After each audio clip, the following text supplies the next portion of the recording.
The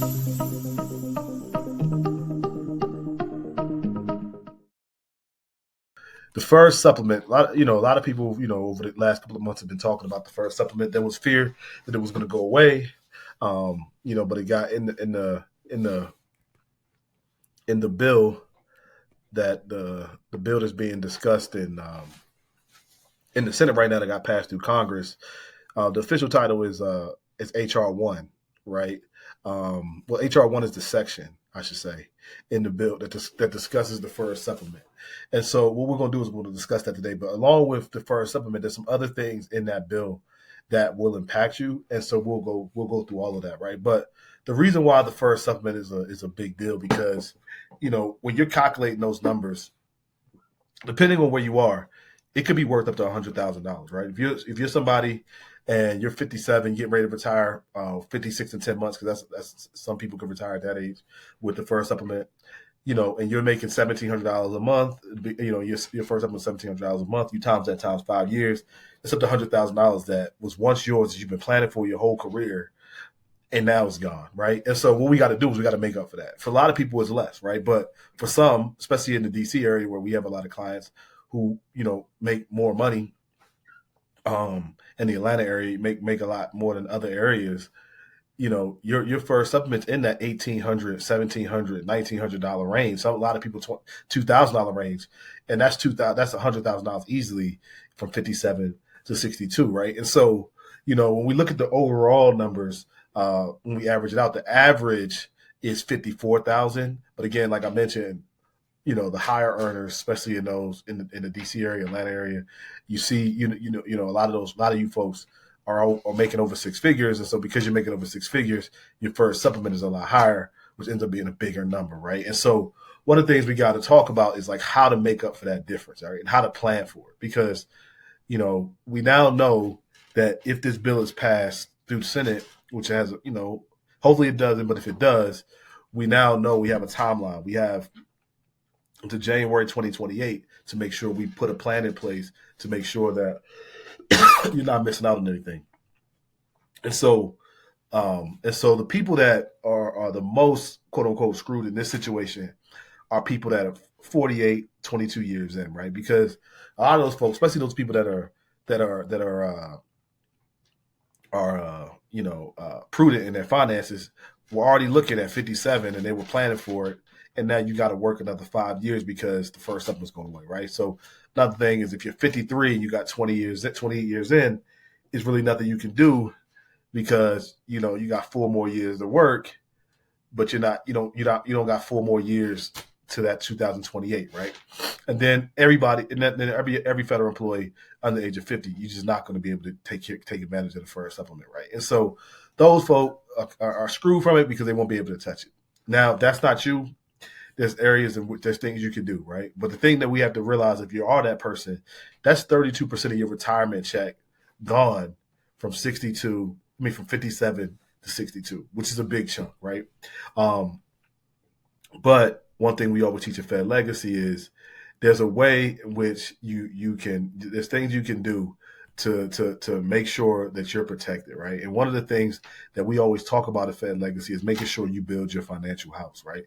Again, going back to that foundation level, making sure you have money that's there for income, right? And so what that means is putting more money towards your TSP, because now at this point, the FERS supplement was that bridge. Now you take that bridge away, you have to now fund that bridge, right? And so if you're somebody who was kind of trepidatious about putting more into your TSP, now's the time to start thinking about putting more into your TSP, right? Because you have to fund that difference, right? And we already know, and we could go through it, but we already know that the worst case scenario is going to be around $100,000 extra that you'll need to bridge that gap. For some, it might be less, right? It might be 50,000, it might be 60,000, it might be 70,000. But in order to fund that gap, you're going to need that amount of money to be able to fund that gap if you're not going to be able to reach the FERS supplement by age 58, or by 2028, if you're not able to get there at that point. So you really got to put the onus on yourself to really start putting more towards your TSP, right? And so another thing that's in the HR1 section is this at will employment part. Now, this is more so for new hires, but again, I just want to talk about all of it because it's a big piece.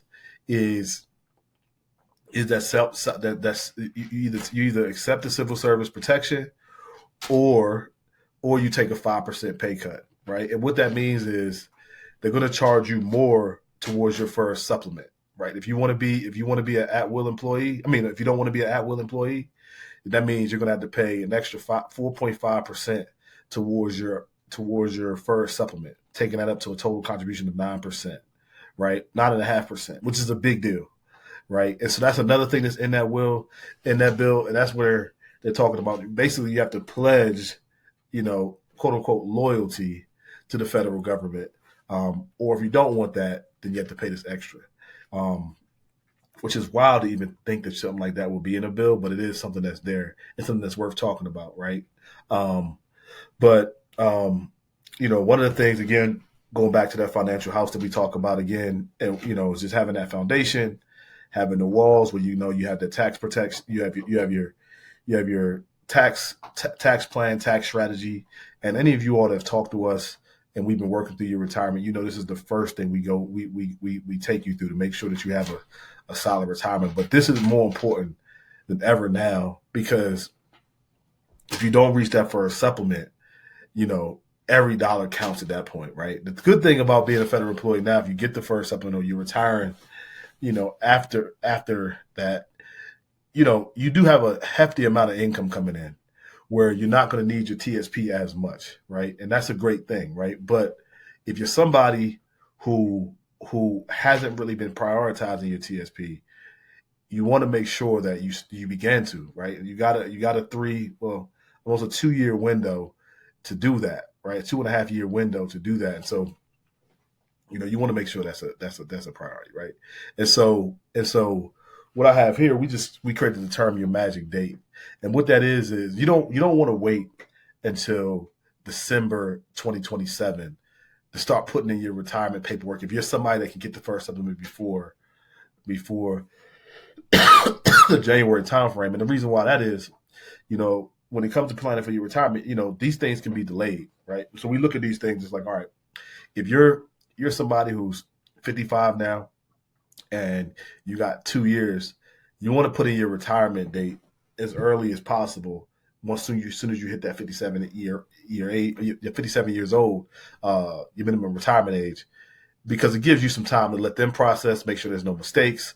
Because you can only imagine how many people are going to be trying to file for retirement in that last month of the year, right? And so you want to make sure your stuff is in early so you're not missing that opportunity, right? Because based on how this administration is moving, they don't have any incentive to want to give you that extra money. And so we've been telling clients is like, look, let's pick the exact time that you can retire early with the first supplement, and let's start planning from here to then, so that we know how soon you have to save that money, right? If in case you miss it, right? We want to make sure you have that money saved, because it's super important to have your ducks in a row, right? And so the 3 things you want to do is you want to max your TSP out now. Now, some people that's not a realistic thing, and so we always go back to what we always say at Fed Legacy is if you can't max it out, let's create a plan when we start getting as close to maxing out as possible.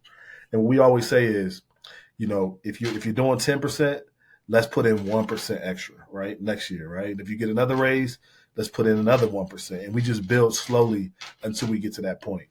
The next piece is we want to. This only is relevant to people that are military, or people that did like a summer youth program in college and things like that, and you need to buy back time. Let's start that process earlier. Now, if you're one of those people that just like, I think I could buy back some time, like research that and do it. Because again, we've been talking to a couple of clients that recently, and that's a thing, but it's been delayed. People are being delayed and getting those buybacks done. And so you want to buy back that time, because that buyback time can help you be eligible for the first supplement earlier, right? And so you want to make sure you can do that. The third thing is the bridge account. You want to start saving money, because when you retire, you're not going to get your retirement right away. You're just not. And so what you want to do is you want to have that bridge account ready so that once you do retire and you're not getting your retirement account, your retirement check right away, you have money saved.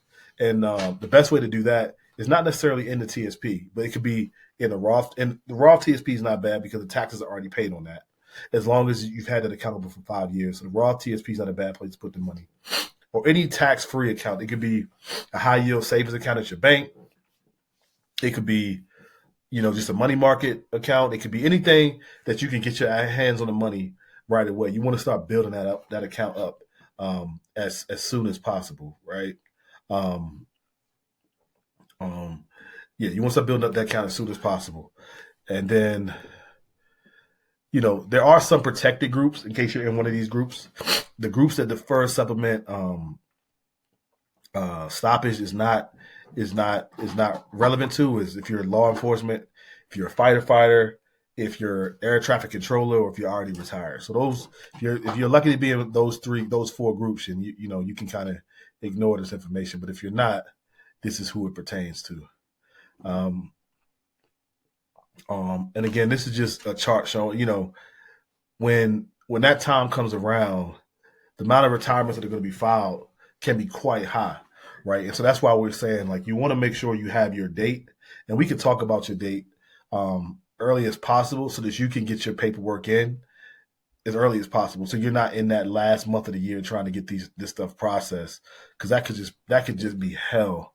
Because retirements always spike in that last couple of months of the year. So you want to make sure you get ahead of that so that you're not, you just make any mistakes and you're left without that first supplement, because it'd be a very, very costly mistake. Right. And like, here's an example though of like why the first supplement is so important. Right. This is a client that we have, and she's 58, but she was thinking about retiring at 60. But if she retires at 60, she will be past the first supplement date, right? And so what we did was she decided, all right, well, I'm gonna move it up, because if she doesn't move it up, then she'll miss that first supplement, and that first supplement is $1,500 a month for her, which is a big amount of money.